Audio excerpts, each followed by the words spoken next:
challenge social media maalmihii ugu dambeeyay ka jiray dumarka Tigreega iyo dumarka Soomaaliyeed keebad gursan lahayd horta waxaan gursanaa dumarka Soomaaliyeed keebad gursan lahayd dumarka Soomaaliyeed baan gursan lahayd sababta aad gursanaysaa maxay tahay sababta aan gursanaa waxa ku jiray dacayuuni baa ku jirta raxmo roos dimaad waan habli magaalada way ku jiraan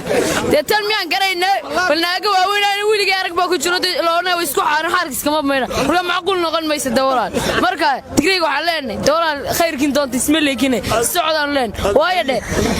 fartin barbalaarka hablo waaweyn bay nugu jiray waalantaag hadaynu eegnana wala yaabaya jidda kuwan maxaynu ka garanayna balwadaas mid magaceeda la garanayaa biyeysirna waliinde marka hableynana ay ku adkaysan barqad wala way barqad ku soo dhaw channelka secretary ku dhaw su'aal dadweynaha magaalada Burcaan weydiin wax ka hornaysa waxa jira challenge social media maalmihii ugu dambeeyay ka jiray waxa la isbarbar dhigay dumarka Itoobiyaanka Tigreega iyo dumarka Soomaalida fikraan keebad gursanaysa Soomaalida gursan way sabaad gursanaysa wax maxay sabab waa Soomaalideeni waxaan xaga ka doonaa ya xaga waxaan ka doonaa waa khalad Tigreega waxaan la sheegayay waa khalad Soomaalideena san iskala mishaaxaynayo la xaawinayna soo soornaysa